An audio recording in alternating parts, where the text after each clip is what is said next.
It was to do with my struggles back. I think if I wasn't if I was back to where I was before when I was depressed, there's no way I would have done this. You get to know for yourself, am I just doing it, or is it really supportive to my life?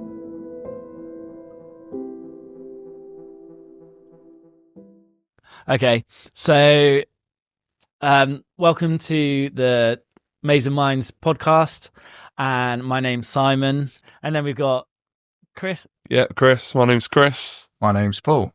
And thanks for coming today, guys. Really Pleasure. good to have you on board with this podcast. Yeah, no, it's good. It's good that you set it up.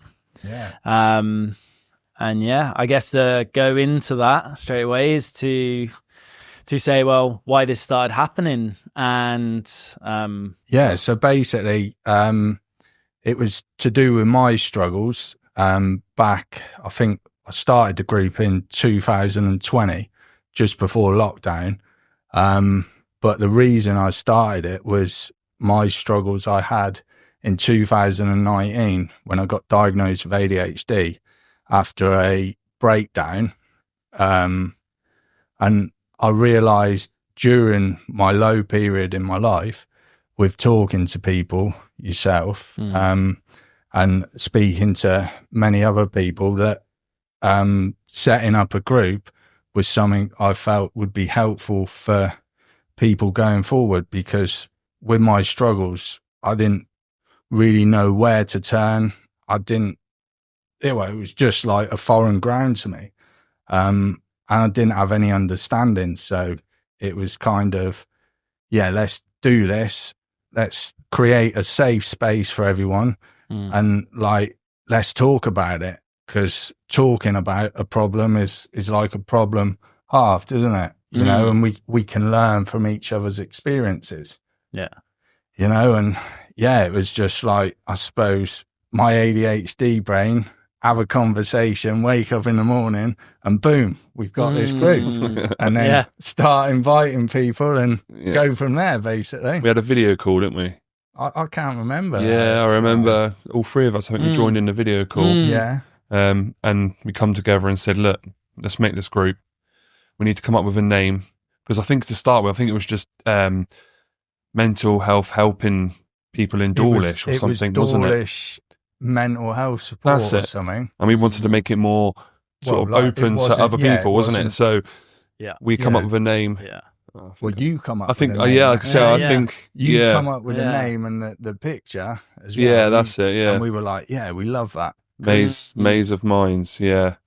Well, that's it. It opens up. I mean, you start kind of small and more personal, where obviously, well, we all know each other. We've all known each other for a long time, and growing up together, and just being in the same small town. So obviously, Dawlish made sense, and then we've come away or gone on our own like different journeys, and then come back together through our own challenges that we've been through, our own struggles, and realize that, oh wow, actually we've all had our own stuff and people are relating to that. And it was good as well. Like during lockdown, I mean, I was doing some stupid videos, but they were helping people, keeping them focused. Like we've done press up challenge. I think I've done a kick up challenge. I don't think many people done the kick up challenge, but I was doing it on my own and it was fun.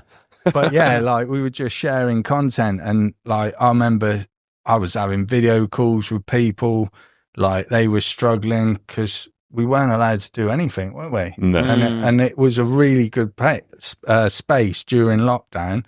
And I'm sure it helped so many people getting through it, because it was horrible. Yeah, I was receiving private messages from people from the group, being obviously an admin. Yeah. I was receiving messages from people saying, look, could you post this on there? I don't want to be named. I want it anonymous. Yeah. Post it on this. And that's when we were posting stuff on there, and it was helping. And I'd have many people say, your group's fantastic, even to the point of putting memes and stuff on there. There's a lot of memes. It's just positive, isn't it? Yeah, that's it. And sometimes people even myself, need to hear that, don't they? obviously at the moment we're in a good place. So it makes sense where I think if I wasn't if I was back to where I was before when I was depressed, there's no way I would have done this. Yeah. Well, no, you No way. You wouldn't have the confidence. But I would have joined the group and then read what other people were putting. Yeah, So I would have used the group like we've made for people to use. So yeah, so that's how. It's crazy though, like how there's still a massive stigma, and like it's not just women, like men as well, but more so with men because they just feel like they can't talk about it and share it. It's like they're vulnerable if they put themselves out there. Yeah. Yeah. But they need to talk about it because locking it up is not the answer, is it? No. And that's it exactly. It's it makes me think of something I was thinking about this morning, which is labels. You know, we all have labels. You know, I know one thing that's affected me is feeling like, you know, being a sensitive man. Yeah. And being able to deal with certain situations and whatnot. And I told myself I was that because, you know, I get sensitive towards stuff. And then the more I've developed, I've understood that it's a label I gave myself, or it's a label I acquired as such. Mm-hmm. Yeah. And then when I've understood, okay, what was it? What did it come down to? Then I've actually gone, okay, well, it's not. It's just a label. It's not me. Everyone has sensitivities towards something. Oh, course. definitely. It's just some people, you know. And like those sensitivities probably affected you in like your whole aspects of life, like relationships, work, everything. And it's a big subject to talk about, really, isn't it? Mm. Yeah. Confidence being a huge one, you know, like now I think about, I went basically a little bit behind me, but I went off to Australia. Yeah, I remember. And then I did this holistics course, didn't know, someone who was very close to me passed away, and it hit me quite a lot. As you guys know, Annie. And so I didn't realize at the time how much it affected me. And then just a simple thing of saying I'm sensitive when I was over in Oz and I was doing this course. And then I had a life coach that I went to that said about, you know, well, one tool is to just say it out in your job. So I was working in a coffee shop, and I would just say, oh yeah, I get a bit sensitive to this and that, and I would be really conscious about it. And no one batted an eyelid. Right, okay. You know, no one made any difference about it or said anything about it. And I was like, oh, it's my thing, you know? Yeah. And then as I started learning more about, you know, well, actually, I just feel a lot more, you know, and how I've learned to meditate and to actually just find things that I can really, you know, just settle myself down with or just understand this is what I need to do for myself, then it's made a huge difference in my life. Yeah. You know? No, definitely. And that's a good thing as well. Like understanding yourself. That's one thing like I've tried to do since like my diagnosis of ADHD. I've educated myself and like I'm trying to understand why I do certain things, because like I've had my struggles with my emotions as well. And I guess that's part and parcel of like ADHD and that. And with my meds, it's kind of helped calm me down. They're not like magic pills, but and then like it's doing something. Yeah, and like going to the gym, it's been an out, so that's a coping mechanism for me as well. So out of interest, well, so obviously like you said, and as we've spoken before, it's you're with ADHD. How do you think your relationship was with it in the beginning, and then how is it now? So like, if I'm honest, at the beginning, like I was a little bit like, well, I've got this label, you know, I'm taking meds. I'm like, I don't really understand what's going on. Like, you know, why me sort of thing. But as I've educated myself more about it and got understanding, and I've spoke to lots, like join these groups and that, I've become more comfortable with it. And I openly talk about it. And I kind of recognize it in people as well. Like I'll be at work and like I'm 100 mile an hour. Right. And I see people and I'm thinking, like, when they just don't shut up, I'm thinking, wow, That's like me. Because you have an overactive mind, don't Yeah. you? Yeah. And that was one of the good things about my meds, actually, when talking about an overactive mind. So, like, I just wouldn't sleep. I just couldn't relax. And these meds sort of calm me down enough to, they did, like, literally help. They've helped me, like, get my sleep pattern back on. Yeah. And it's been a crazy journey, but it's been a positive one. And the key is understanding. Because before I was like lost, basically. Yeah. You know, and yeah. So even before you had, say, like a diagnosis or anything like that, how did you find life then? You know. So for me, like, well, that goes back. I mean, I guess we could sort of on the topic of addiction. It's like I used to use alcohol to relax. I'd regularly be drinking. Quite a main go-to, isn't it? I know lots of people that. It seems to be accepted in society. So, like, you know, you could go to the pub, have a couple of pints, and no one would batter an eyelid. But equally, if you're doing that every day, that's kind of binge drinking or classed as alcoholism, I guess. Obviously, well, where it ties in with an overactive mind, it helps to, well, depending on what you're having, but it helps you to kind of calm in some sense. So it creates some form of comfort. You know, it's quite nice, and you're around friends and you're able to just talk and kind of allow yourself to just say whatever you want. Yeah, it's definitely a relaxer. Yeah, but I think it becomes different when it becomes an addiction. Yeah. So, like last night, I went out with some friends last night. Yeah. We got into a conversation about mental health and doing this podcast today. And it just flowed. The conversation flowed because we were there, we're having drinks, we're having a laugh, you know, the banter was there.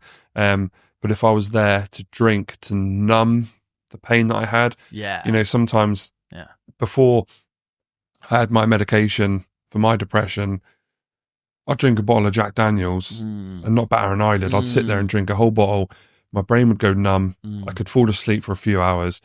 And I feel, but then when I woke up, boom, it's there again straight away. And I'm thinking, well, I'll wait a little bit and then I'll have some more drink. And then, luckily I didn't get addicted to alcohol, but it was definitely a mind number, which is obviously just hiding You just delay the problem. You're not. Yeah. And it is a very much go-to, and the same as drugs. You know, not drugs from the doctors, but you know, your hard drugs. Yeah. And I know a lot of people use them to calm their active minds.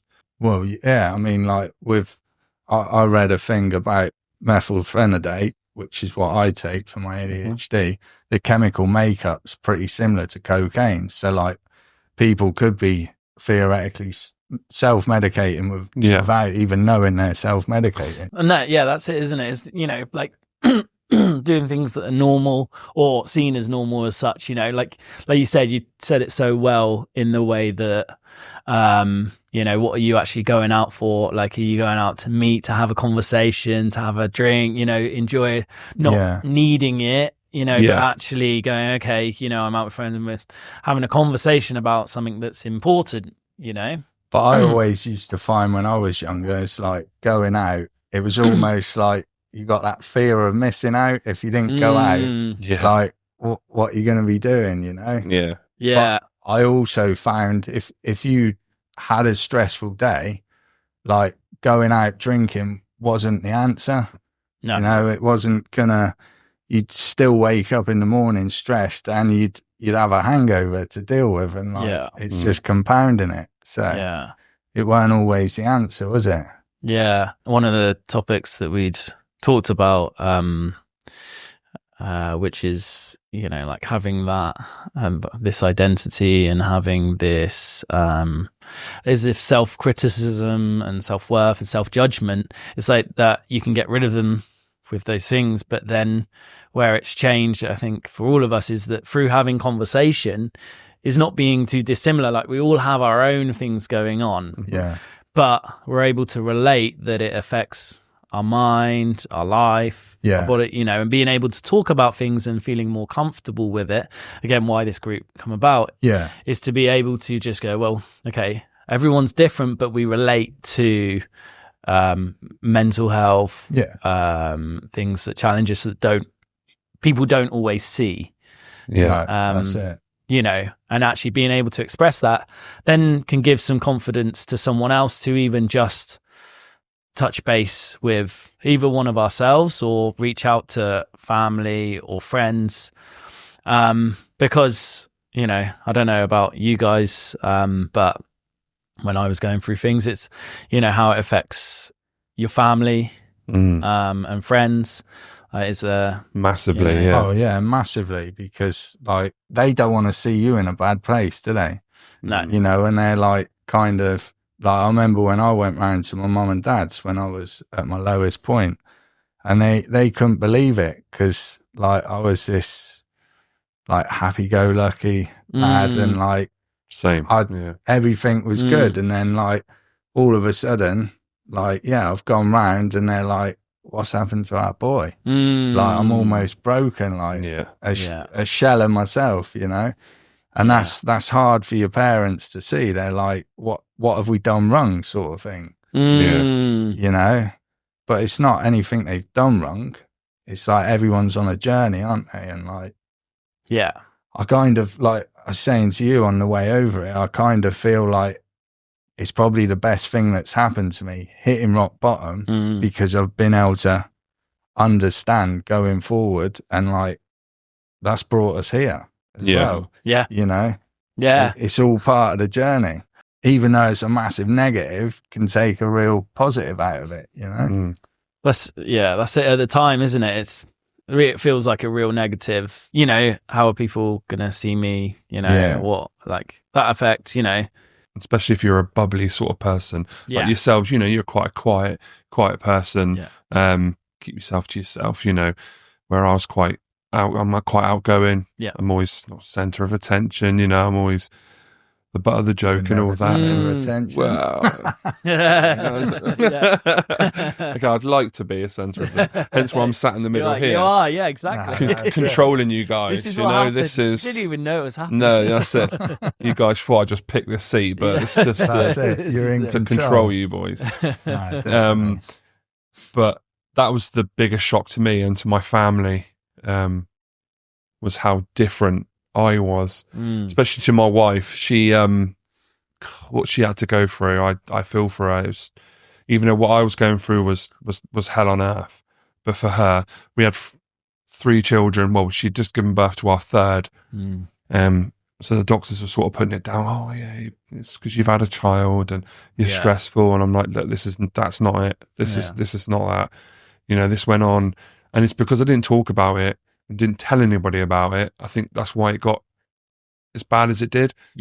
So it started off in January for me, and it 5 months and saying nothing to anybody. Just slowly got worse and worse, slowly pulling myself away from people. I didn't want to talk to anybody. I didn't want to see anybody. And it got to a point 5 months later, boom, that was it. I was down. I was on my knees. I'd take off time off work. I didn't want to interact with my children, which was hard for me because I love being a dad. It's like one of my favorite things in the world. And for my kids to come up and say, Dad, read me this book or do that. No, thank you. I'm not feeling very well.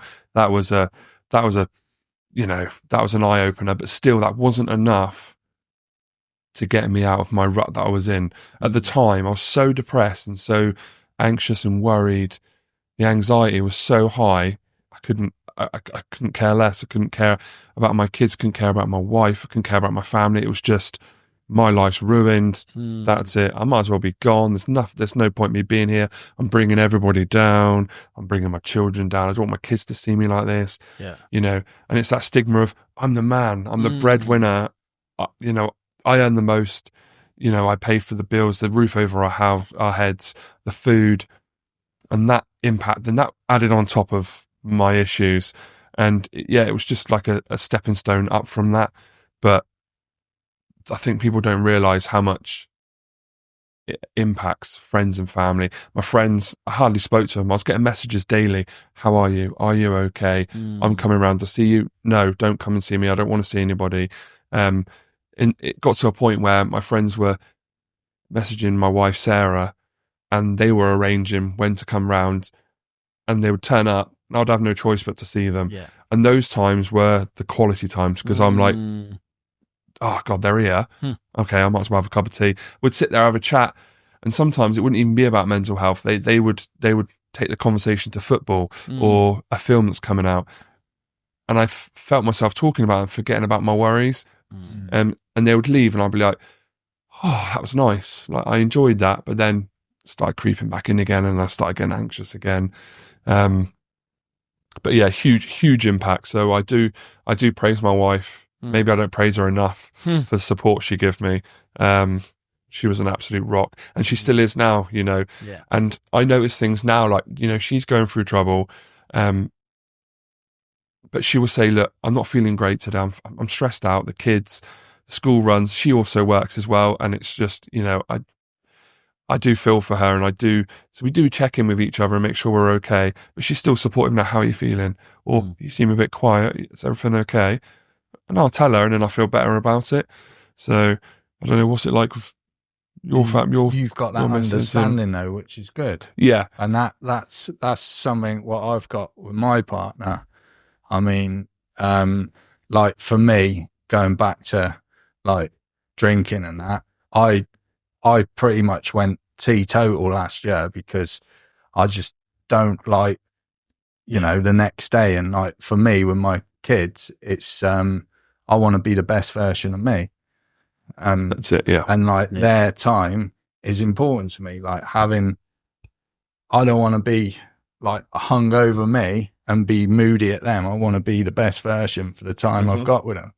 Like if I'm busy at work all week and then I've got the weekend, that's my time with them. You know? That's it, yeah. And I look forward to that. That gets me through my busy times, you know? And same. Yeah, I think that's important. And in a relationship, it's important to have the understanding for each other, you know, because no days, like not every day's full of sunshine, is it? You know, I can wake up some days and I'm like, oh, not today, but you just power through, and I know tomorrow's another go, it's another start. And that's because of the medication you're on, right?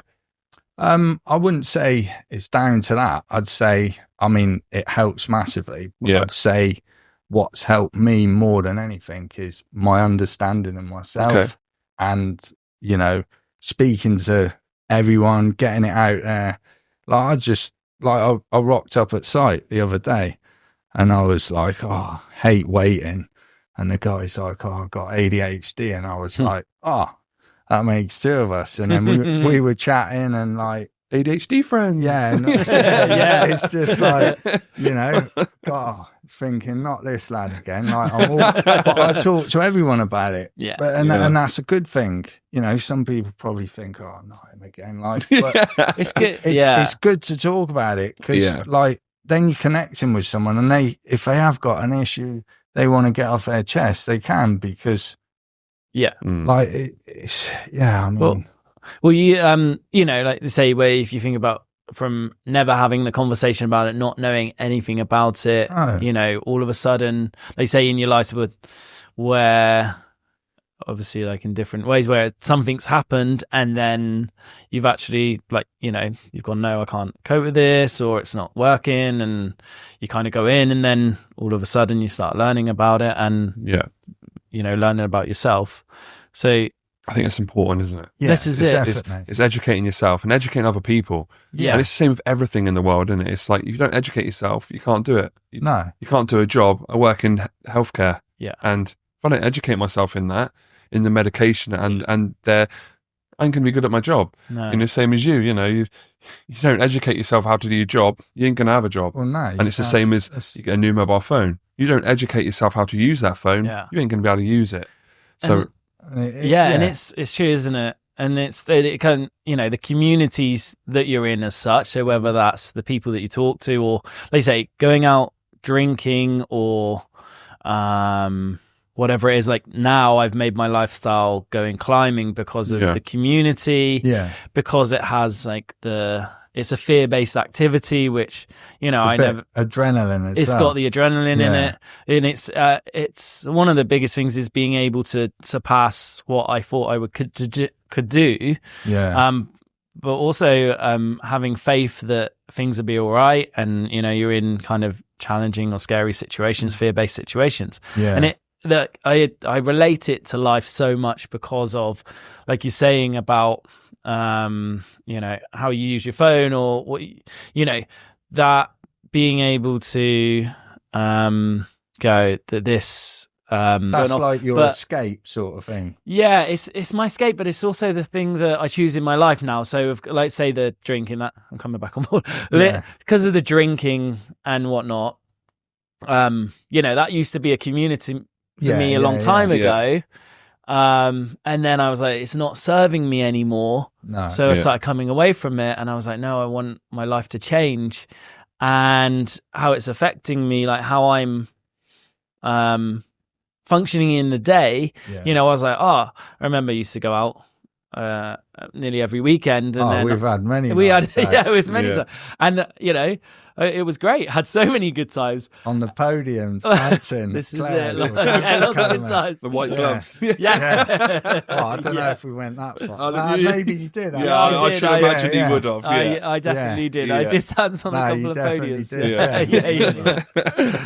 Yeah. Loved it. But I remember you and Billy in Tenerife. Yeah. Do you know what? And that's the thing. You just get loose. The thing is drinking helped me to be confident. Yeah. You know, drinking helped me to kind of give me this cloak that allowed me at the time to be able to do stuff.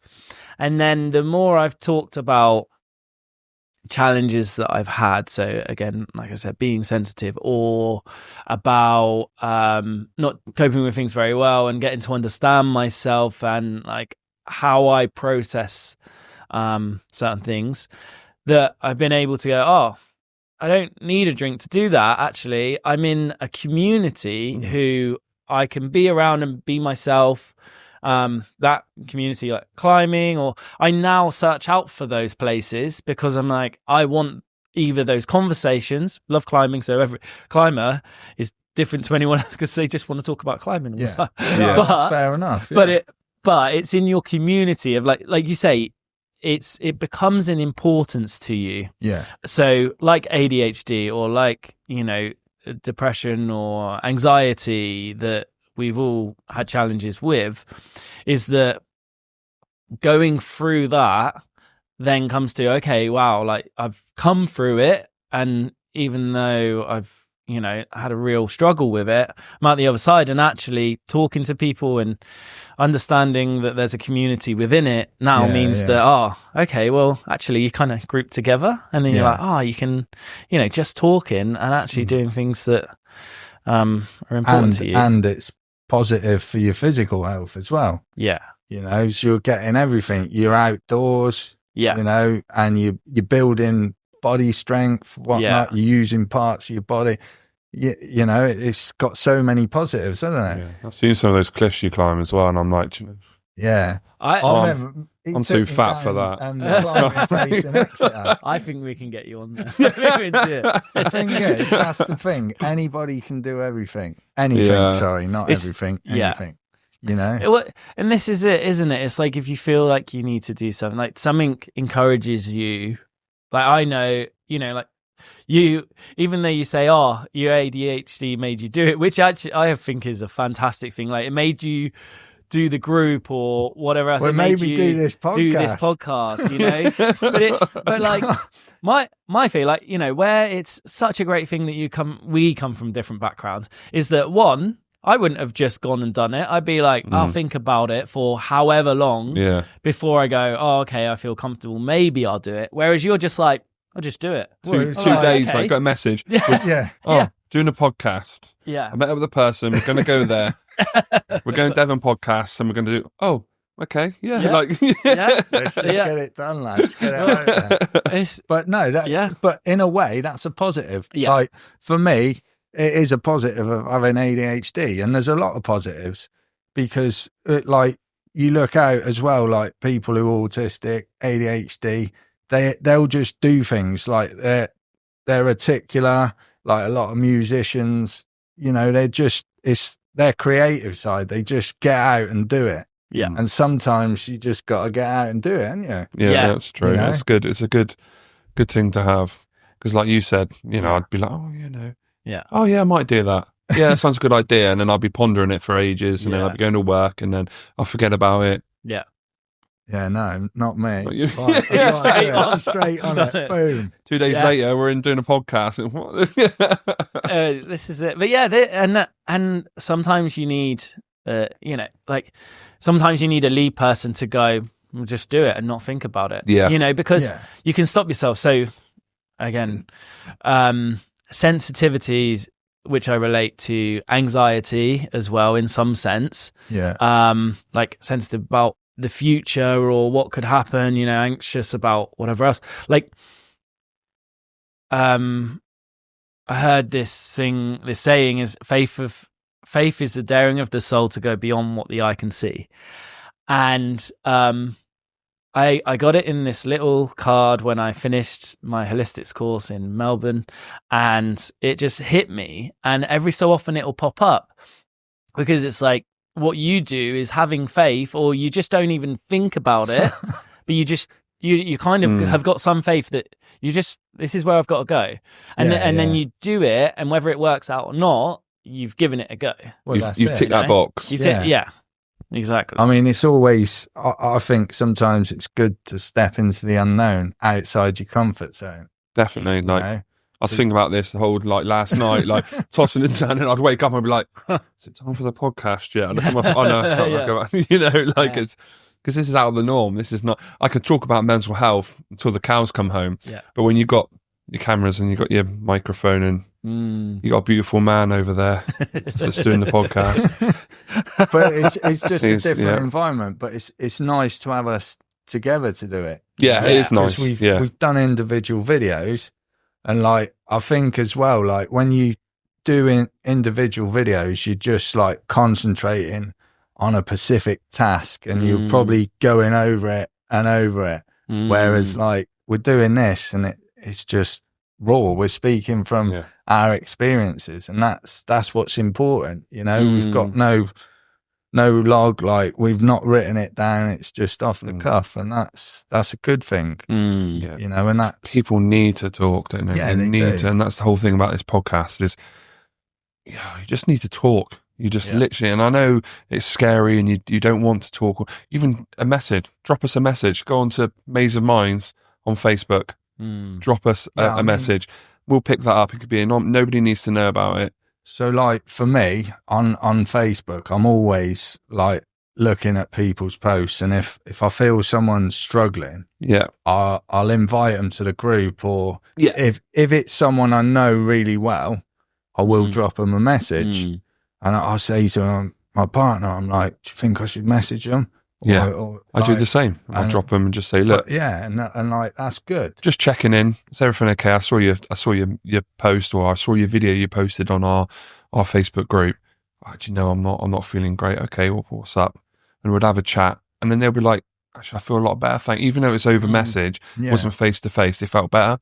And that's the whole point. It's releasing that feeling and catching it early, where I didn't. And like you say, you locked it in for 5 months, and that's just going to build up and make it worse, isn't it? And the main thing in that, I think, is that it's not about not going through something. It's not about being in something that's affecting you, but actually it's that you have to do what you do, and having people that are there to support you. Your wife being able to support you, even though you shut off. It is, like you say, it is hard for her, and what she would have had to go through, and that's the thing. You went through what you did, and she was there as a support, and held you to be able to allow you to go through that. So she didn't create any stigma about you being a male that had to be this thing or whatever else. She actually just allowed you to be what you were. To actually then build up that courage to get back into family life and life. And I think one of the main things for me, that the hardest thing I had to deal with just this me personally, everybody obviously have their own, and you guys can talk about your own in a second, but the main one for me was crying. Yeah. Like, I wasn't a crier. I don't cry. I think the only time I cried is when I was at my nan's funeral, you know, that sort of, and that was only, you know, and but when I was ill, constantly breaking down, I'd take myself away and I'd cry, just sit and cry. But then after, I felt pretty good after, and that was like a norm for me. It's just breaking down, and the support she gave me then, you know, she'd be like, "Okay, let's have a cry. If you want to have a cry," and she would cuddle me, and she knew, like, I don't want to talk. I just need to have a cry, and that's it, and be done. So that's another thing as well, is people showing their emotions. Just show your emotions. Like, if you don't want to show them, do it by yourself. Don't be scared about. And that was a big thing for me, is coming over that hurdle of. But the more I spoke to people and told people, like, you know, people say, "How did you cry at all?" Yeah, I did. Like, I bawled my eyes out. Like, I literally broke down.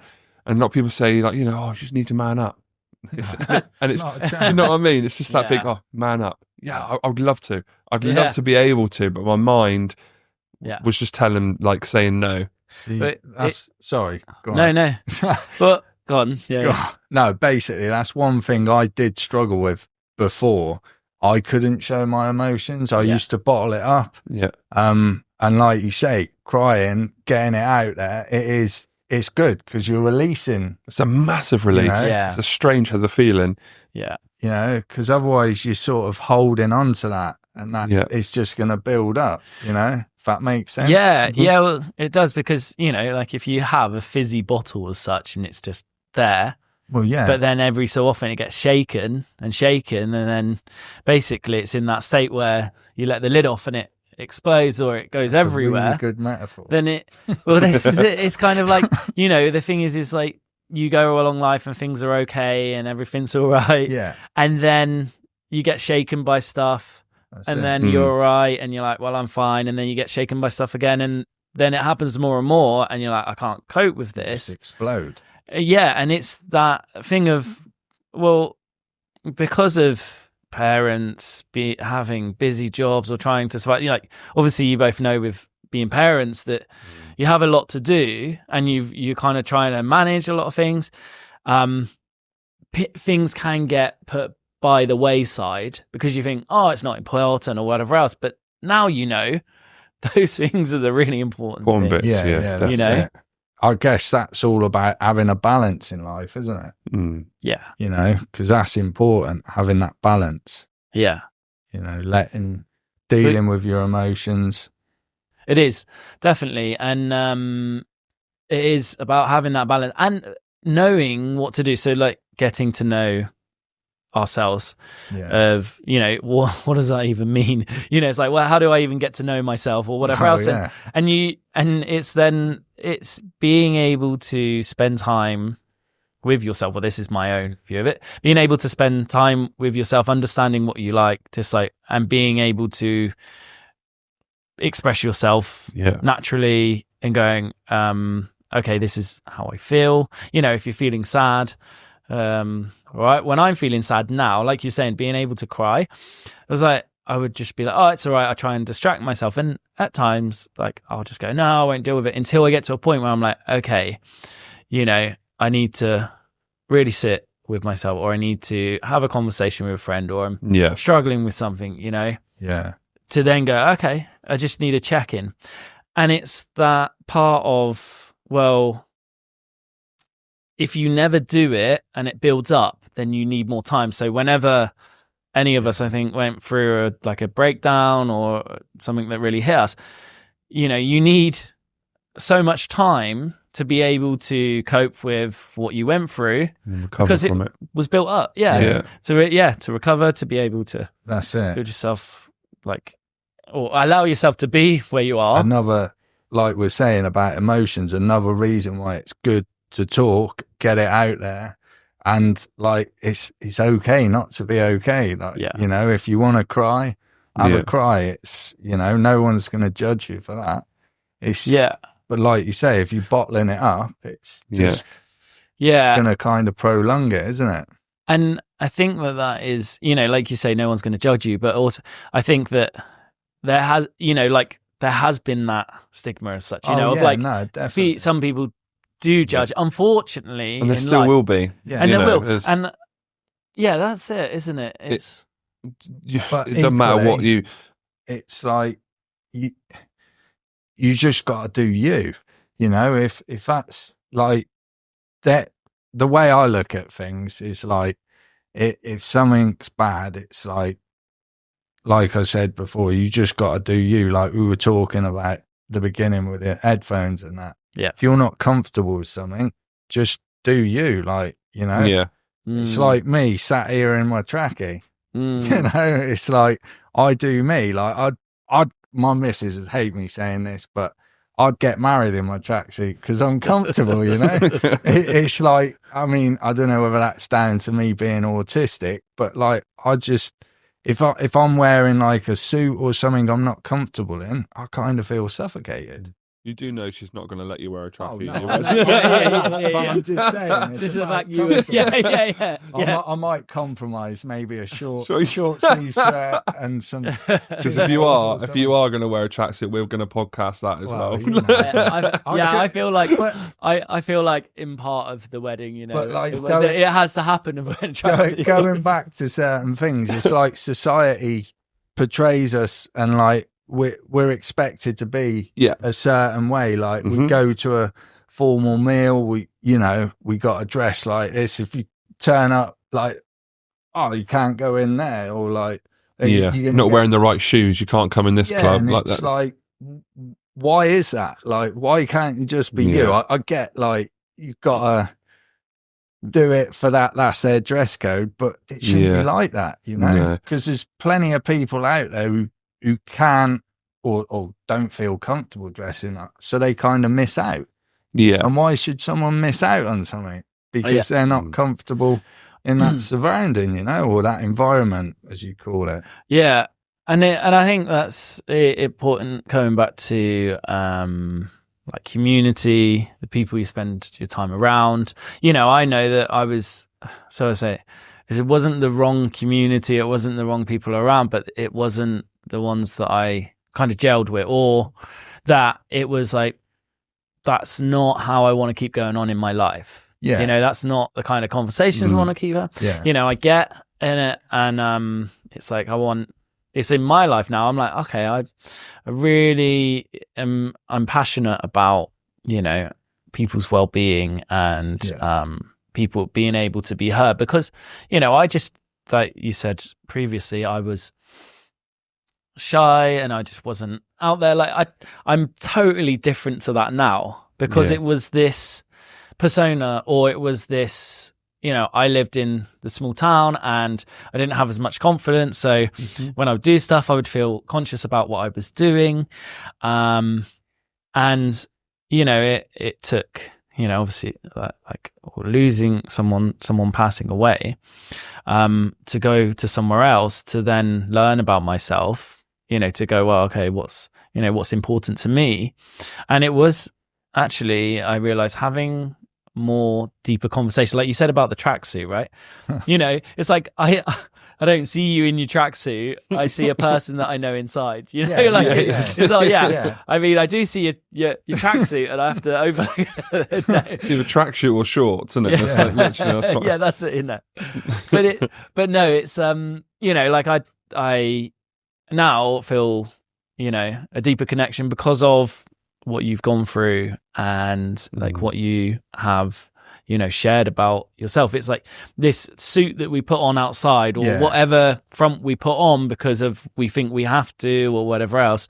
And then get into a deeper conversation about, actually, this is what's going on inside, being able to hear beyond what, like, the front we see as such, Yeah. I mean, like there's things like you talking about holistics and that. Yeah. So like for me, when I was struggling at my lowest point, I tried You did the hypnotherapy. yes, Sorry, yeah, that's it. My mind just went absolutely blank No. then, which is It's that unusual. therapy. That's what Yeah. it's So winding your anyway, mind, man. like I was an anxious mess, to put it mildly. But yeah, I tried hypnotherapy, and it was one of the most amazing experiences. Like it was like I had an out of body experience. Really? Like she tapped into my subconscious mind, and it was like I could feel everything, all the negativity coming out. Wow. And after like, I don't know, 3-4 sessions, I was like pretty much back to my positive self, you know? I mean, I was training as well, was back. I felt motivated because it was almost like it lifted a weight off my shoulder, you know? And that for me, that was like, I just couldn't believe that had helped me in that way. But then like I've spoke to other people who've done it, and it hasn't helped. And it's like, what helps one person might not help another. Yeah. It's like we've all sort of got our coping mechanisms now, like with dealing with the world, and like everyone's different now with their coping mechanisms. Yeah. It's like I find the gym, it's real good for me if like I've had a busy day, or I suppose, I mean, yeah, if I go into the gym after work, I'm normally pretty tired, but I find it a positive for, you know, getting me in a good state of mind. But also if I train in the morning, that's a positive to set me up for the day, you know? You know, I mean, don't know about you guys with your coping and that. I think what helped me the most was medication. So I got to a point where I couldn't cope, and everything I was doing wasn't working. So I bit the bullet and went down to the doctors. They give me some sleeping tablets to start with because I weren't sleeping well. Slopicones, or what they're called. Yeah. Well, actually, they weren't sleeping. They were just to help me fall asleep. Yeah. So, but they didn't really work. I took them. It made your eyes really sort of droopy, and I'd fall asleep. But then when I woke up, they wouldn't keep you asleep. Nah. So as soon as I woke up again, an hour later, that was it. My mind was racing again. So they didn't work. So I had to go back. So they put me on a tablet called citalopram.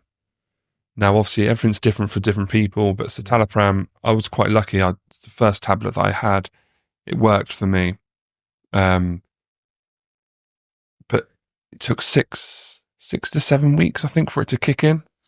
So, and that was brutal. That was the worst because I was relying on these tablets to produce more endorphins in my brain to give me that lift. So I went back to the doctors again. I said, I'm struggling. I can't cope. This was at my lowest. So they ended up putting me on diazepam, which jeez, I tell you what, right? It's like amazing. What an amazing tablet that is. And you know, being in healthcare, you know, I know people that are on that constantly, day in and day out, and I never understood, you know, such a strong tablet, why they're on it. But I understand now, like that tablet, it numbed my mind. It was, I could still function, but it was numb. I didn't care. I had no cares. I wasn't emotional. I was me, but not me, if that makes sense. I was just a shell. So it wasn't great for a social aspect, but I could function. It made me function. I could cook. I could spend time with the family. I could do certain stuff. And I was only on them for, I think it was a week, just over a week, because very addictive, until my other medication kicked in. And once that kicked in, I started feeling better, but again, not quite where I should be at. So again, I went back down to the doctors, and they upped my citalopram, and that worked. I say it worked, it's helped. So I still get my low days, but I can come out of my low days. So I can function better and that's through medication. So a lot of people, it's a taboo with a lot of people. Oh, I don't want to be on meds. I don't want to be on meds. I don't want to be on, I don't want to be on a tablet I don't need to take, but it has helped me. Yeah. And a lot of people don't want to go and get that help. They want to try and fight, which is fine. If you think you're strong enough, try and fight it yourself. That's not the issue, but it's realizing when you've got to the point of it's not working anymore. That's what the tablets are there for. Yeah. That's their job. Like you said, the medication you're on, calms your mind. It stops your mind. Just helps me in general. Like, yeah. I mean, I don't know what you guys are like, but like for me, I'm forever losing things. Like my keys is a prime thing. So I've put measures in place. Like I come in the door, I've got a key thing straight in, the key goes straight up. Otherwise it could be anywhere, That's probably your autism, isn't it? Like, I don't know. See, I'm not sure if that's ADHD or autism, but like my meds have definitely helped me. They probably help with like some of my autistic symptoms as well, but they've helped me sort of be more organized. What's the word? Be more proactive in terms of like, organizing myself through my life, which is surprising actually, because like through my previous jobs, like I had management jobs, I was just thinking back, like how unorganized I was. Maybe it would have been different if I had my diagnosis before and had my meds, But yeah, it's interesting how meds have helped everyone in certain ways. Yeah. What was that process of getting a diagnosis? What was that like? What was the steps of that? Was that you thinking, I think I've got something here, or the doctors noticing that, or so yeah, basically if we rewind, so when I had my breakdown, I did a test. I mean, I'd done tests before about ADHD, but never really paid attention to it. And like, obviously having ADHD, me being me, I was like, well, something wrong with me. I want to know. So I'd done another test and it said, oh, you've scored this, blah, blah, blah. So I was like, right. I said to the doctor, I think I've got ADHD. And they looked at me like, you've never mentioned this before. And I was like, and they weren't really that helpful, if I'm honest. They sort of fobbed me off. And I was like, no, I'm not having this. So, like I say, me being me, I was like, right, I'm going private. So I'd done all the forms online, went private with Psych UK, and got a diagnosis within, I think it was like 3 weeks of applying. But back in 2019, it wasn't as like now. There's a waiting list even for private, but got my diagnosis, and then once you have your diagnosis, you get a report sent back to your doctor, and then there's the option to do titration, which is where you take the medication on different amounts over a 4-week period. So I started off on 18 milligram of Zenadate XL for a week, and then I was meant to write down how it made me feel. So I guess this is for the psychiatrist to sort of get the dose for what you need to get through your day. And so then it went to 36, 54, 72. And if I'm honest, I did not like how it made me feel. Like the titration was just like, it was horrible because I hadn't experienced that. And I just felt weird on it. So I was like, nah, I don't want to do me meds. And then I realized more I read up on it that they actually helped. So I went back to them and they've been a game changer ever since, really. I do have breaks off them. I mean, that is one good thing about like the meds I'm on. I could just stop taking them tomorrow and I wouldn't have any. So is that your choice or the doctor's choice? What's that? To have a break. So can you decide when you want them, or did the doctor say it's good to have that, or is that just your personal? I mean, it's sort of, I get mixed signals because when I was private, they did sort of encourage a break. But then, I don't know, I haven't really spoke about it with the NHS. But yeah, I mean, the way I look at it, it's how they make me feel. So like, it's like we went on holiday before Christmas. I'd come off my meds for a week because I knew I was in a relaxed environment. I haven't got any worries at home. Like I've got nothing to do. I'm just getting up. My food, because it went all inclusive, everything was done for me effectively. So I didn't have to. But yeah, during a busy time, like general life, they do help. They make me more productive in that respect. Kind of wish they'd slow me down. In a way. Well, hey, we wouldn't be here if they didn't. We would binge me next year. In a good way, like with my job, like I've got the mentality like time's money, and like in a way I probably do need to slow down, but like there's nothing slowing me down. Thing is, if it works for you, then who cares? Well, no, that's it. It's like I say, do you. Do you? And That's it. That's it. Like you say, the meds are helping you. Yeah. I see the benefits from them. What works for me might not work for the next person, you know, and that's. So what about you?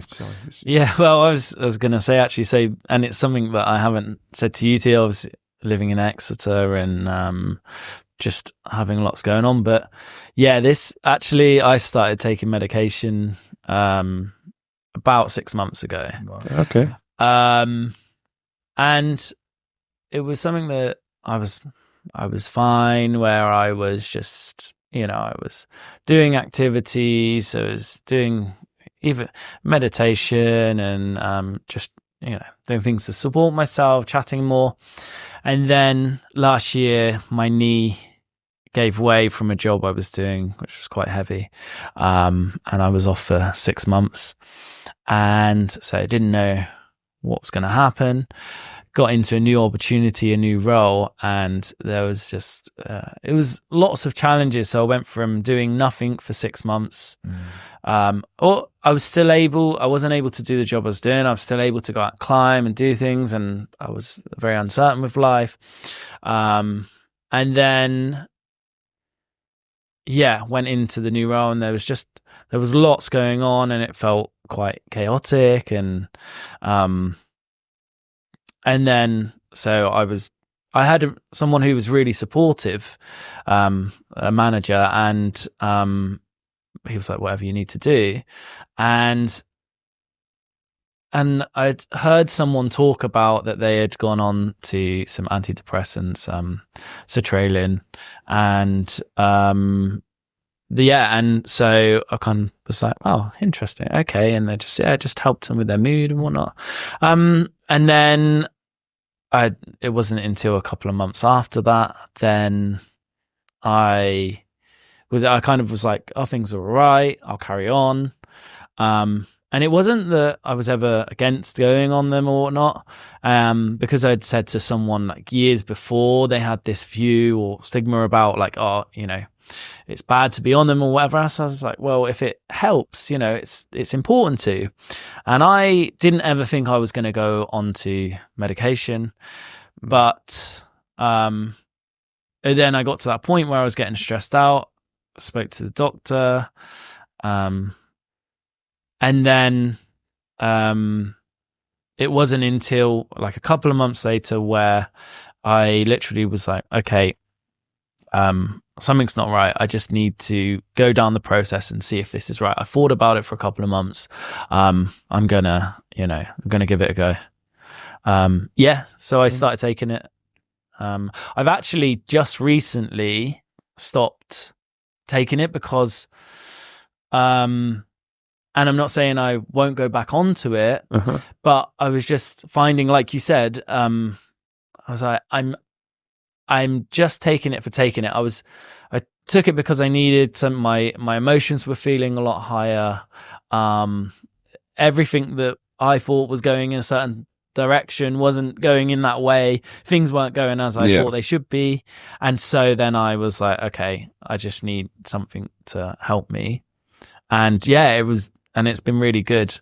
But yeah, then it's just been to a point of like, okay, I'm feeling, pretty good. Let's see how it goes with, That's my worry, is coming off my tablets. That's my next hurdle. Because at the moment I'm feeling okay. Obviously, like I said, I get my down days, but I want to come off my medication and just see how it goes. But I'm worried that if I do, I don't want to go back to how it was, where I was, because that's just, it was hell. So that's my next. So I'm going to speak to the doctor and see what's best. Just out of interest, did it? I mean, I've not been on antidepressants or like sertraline for anxiety, but have the doctors, do they check in on you? Like, are they like, is everything okay? Are the dosages right? Yeah, and I was on a light dosage. Well, I think it's like anyway, 50 milligrams. They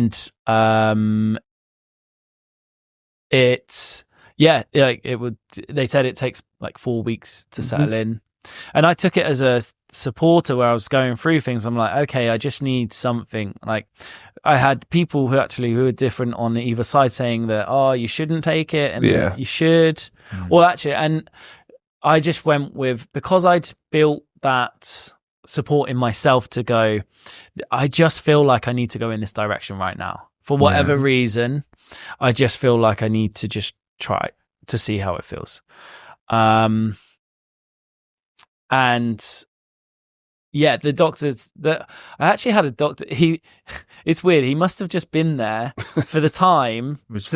Yeah, exactly. Like the doctor who I had been, because I'd moved to a new place, and the doctor that I'd been assigned to, I spoke to her, and she was so busy, and I didn't feel like I was getting the attention I needed. It was like over the phone. Yeah, and it was the same though, is it? No, but I think even so, so I wasn't sure, and I was like, okay, I don't know if this is the right thing. And then something happened at work, and I was like, okay. Next day, I was like, I'm going to contact them, and I got put in with this guy, and he was so nice, so compassionate. Really took the time. We went through it was like 15 questions. He's like, okay, you've got it's a mild. It's not an issue. It's not a problem, but it's it's like at the lower end. So it's just what do you want to do? Do you want to take medication? And I was like, yeah, I'd like to. So it was medication and TalkWorks. Yeah. I spoke to them, and they just that like CBT. It was just actually a little conversation. If they gave me avenues to go, so they gave me some online processes, like things to do that can help. Yeah. And then they said, well, we can keep talking to you from there. He was like, you seems like you kind of know which way you need to go, and you just needed a support. That's what I had when yeah. So it's already had it mapped out. Yeah, I kind of was like, okay, I want to see what the medication feels like. And they gave me options to speak to different therapists. And like the previous couple of years, I'd seen, because I'm quite interested, I'm quite interested in holistic, stuff that is not known, but kind of like a feeling sense as such. So I saw like holistic therapists, and I saw to do a guy to do with somatics, so it's all body, like in your body, like emotions stored in the body, and then how it relates to your mind. So in terms of that, taking the medication, because for whatever reason, there was a separation between my mind and my body. Like my emotions were getting too much, and I couldn't actually process it properly. The medication really helped to just settle me. And I was scared because in the morning, I call it my coffee and meds. So basically like coffee and meditation instead of medication. It was that I do. And then it was coffee, meditation, and medication. CMM, anyone. But I was worried that I wasn't going to be able to feel emotions. I wasn't going to be able to feel into stuff because it's such an important part of my life. Like, and so actually after 4 weeks, I felt a lot, then I felt nothing. And then it was kind of settled out. And so I was able to sit, but it was as if I had a supporter in the background that was like encouraging me to be like, it's okay, go through what you're going through. Like, it's all right. So it was a real big support. Well, that's important. And you're lucky that you had that as well. Yeah. Some people don't, do they? No. And, that sort of spurred you on to get you back to where you want to be. Well, yeah. And the stigma, like you say, a stigma of and that, I guess that's where we come in with the group as well. If anyone is like you say, Chris, just drop us a message. And if we can help, we will do. Don't take a lot, does it, for a message? But that can make all the difference, can't it? Well, that's why it's important. Like say with yourself, I'm grateful that you put out started the group because, and us coming together and being here today because of, it's actually a conversation that we just had, and it shows what conversations can create. And even if it isn't that someone like can talk straight away, but it impacts them or they relate to one of our stories or like, it's one, they're not feeling alone. And they can feel that, okay, they've got their own thing that they're going through, but they can relate, okay, these people are going through it as well. Hearing a story and then being able to go, okay, like, actually just listening. And then to get to a point of, okay, reaching out and being able to have a conversation. No, that's it. And that's the main thing, isn't it? Reaching out. But it's good to get together and like we've all had our experiences and that, and there's lots of things we probably could talk about. But it's like, and there'll be more when obviously we'll. It's like, where do we want to go? Well, I think one of the things to give to people that are viewing it is, okay, well, how can people connect to the group? How can they get in contact with us? And how does it work within like the Maze of Minds as a group? Yeah, basically Facebook. We've only got a Facebook page at the moment, so get on Facebook, type into the search Maze of Minds.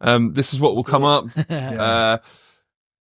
Follow the page. Drop us a message on there, and one of us will pick it up, and or even do it privately if you don't want to.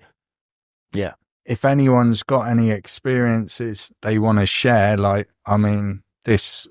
we may do another podcast down the line, and if someone wants to come on board and share their story, that'd be really good. We learn from everyone else. We learn from everyone's experiences. And that's it, isn't it? I mean, us coming on here and being able to talk about stuff, it actually just, I feel really more in tune with actually like the group and actually with us going forward, doing this. It's actually been really good to have this conversation about just connecting. And then, so like you say, to be able to have anyone that feels that they got something from this to either to contact us and say, or get some feedback about, okay, how did you feel about it? What did you like? That's it. I mean, and then, and like you say, about getting someone in to be able to just come and have a chit chat and a conversation. Yeah, that'll be good. Yeah. Because that's what it's about, just sharing your stories, getting it out there. Yeah. But the hardest thing for a lot of people, though, is sharing this. But I guess could you share your story? And like we talk, I guess you got to be it's better to do it in person, isn't it? If you want to share it. Yeah. Well, I don't know. you can do it. Yeah, you could do it like that, I guess. However a person feels comfortable, I guess, isn't it? Yeah. But, yeah, I guess they could write it down and we could read it out and then discuss it. Yeah. And say our views and... Yeah, I mean, we're not professionals, remember this. Yeah. We are just, disclaimer. you know, disclaimer, yeah. We are just general... I think I'm bossing it, to be honest. Like, you are always. I'm sat, you know. Like Al Capone there.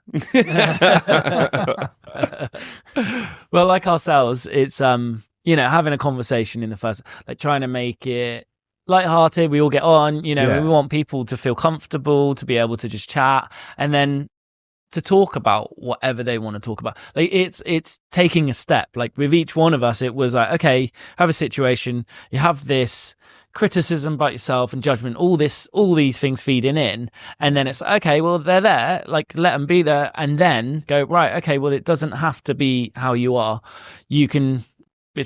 Doesn't have to be your identity. It's like, okay, we can talk about it and how it changes, like a feeling. You could be excited one moment and then sad the next. Yeah. And so it does change, and about being able to just allow yourself to, it's okay not to be okay. Yeah. It is okay not to be okay.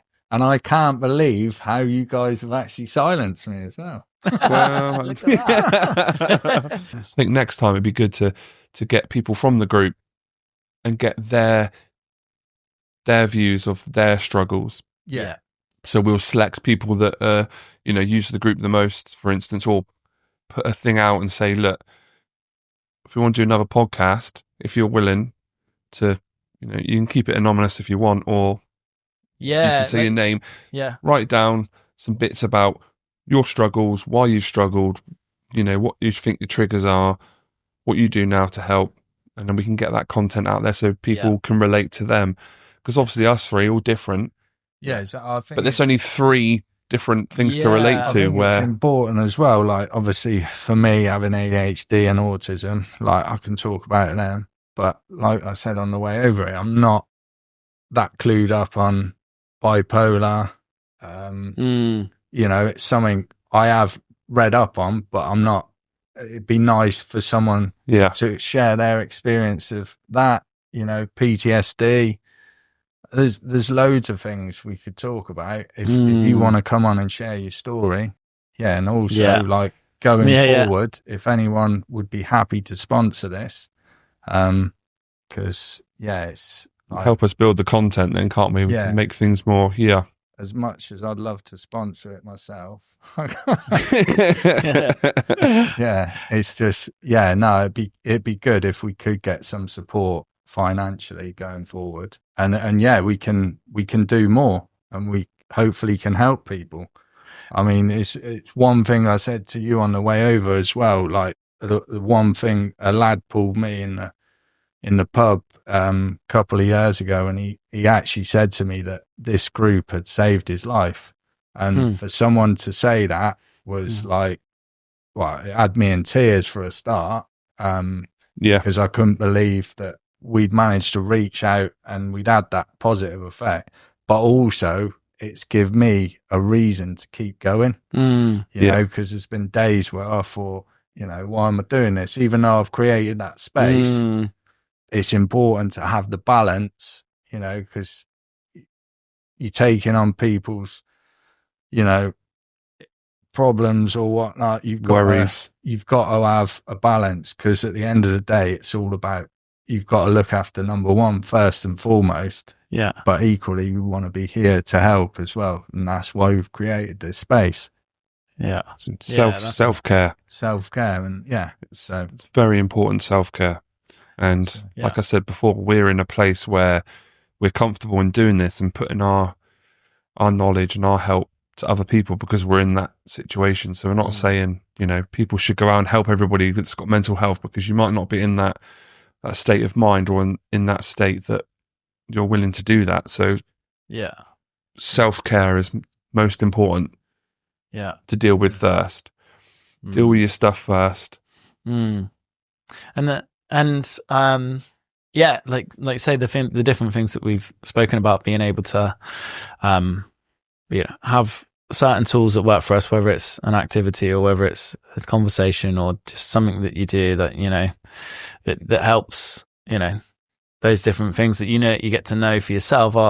Am I just doing it, or is it really supportive to my life? Yeah. The conversations, the people you're around, if you're in a situation and it's not serving you, but you don't know how to get out of it, just having a conversation, just starting, because this is change direction. You when you start something, you don't know where it's going to go. Like, we didn't know that we were going to be sat here. No. Well, and, at this time, like me and you could have, or I could have just chatted for ages about.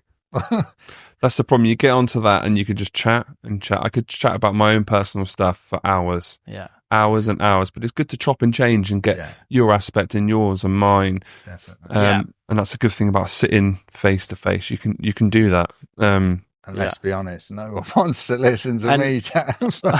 No, I didn't want to say. But. yeah. But it's it's actually okay. So is whatever anyone has got from this, it's like you said, if people want to get involved, then send us a message. And like you said, either get people to write down what they've been going through and we can share it. And so if people really like the podcast and they want to either get involved or see more of it, then anyone that they know as, let's say, sponsors, or anyone that they know that we can, get involved in branding or whatever else, and help us, build this even more and evolve. Yeah. Then, let's say videos or writing, or even just like a voice note, and basically share your own experiences, then we hugely encourage it. Yeah. And that's it then, guys. Yeah. Ideal. Thanks for coming, lads. Yeah. Pleasure. It's been a Thanks, guys. Yeah. It's been emotional. Yeah.